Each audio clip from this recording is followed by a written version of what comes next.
ஆட்சி அமைப்பதற்கு 2 இடங்கள் மட்டுமே தேவை என்கிற நிலையில் எங்கள் ஆதரவை நாங்கள் நல்கினோம். தற்போது வெளிப்படையாகவே தவேகா தரப்பிலிருந்து விடுதலை சிறுத்தைகள், இந்திய யூனியன் முஸ்லீம் லீக் ஆகிய இரு கட்சிகளுமே அமைச்சரவையில் இடம்பெற வேண்டும் என்கிற விருப்பத்தை வெளிப்படுத்தியிருக்கிறார்கள். ஆகவே அவருடைய அழைப்பை நாங்கள் மதிக்கிறோம், நன்றி சொல்ல கடமைப்பட்டிருக்கிறோம். என்றாலும் இதற்காக மீண்டும் உயர்நிலைக்குழுவை கூட்ட வேண்டிய தேவையில்லை. பொதுச் செயலாளர்கள் 2 பேர், பொருளாளர், முதன்மை செயலாளர் ஆகிய முன்னணி பொறுப்பாளர்களோடு இந்த அழைப்பு குறித்து நாங்கள் கலந்து பேசி முடிவை அறிவிப்போம். என்ன மாதிரியான முடிவுகளை தொண்டர்களும் நிர்வாகிகளும் எதிர்பார்க்கலாம் சார்?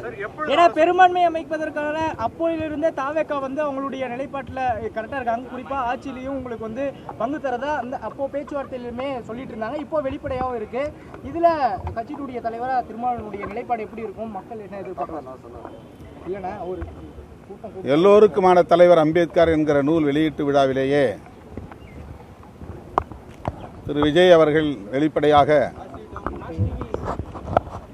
விடுதலை சிறுத்தைகளுக்கு அழைப்பு விடுத்தார். திருமாவளவன் அவர்கள் எங்கே இருந்தாலும் அவருடைய உள்ளம் இங்கேதான் இருக்கும் என்று அந்த கூட்டத்தில் வெளிப்படையாக அறிவித்தார். அது பிளே ஸ்டோர் மற்றும் ஆப் ஸ்டோரில் இருந்து பாலிமர் செயலியை QR கோடு மூலம் பதிவிறக்கம் செய்யுங்கள். செய்திகளை உடனுக்குடன் பெறுங்கள்.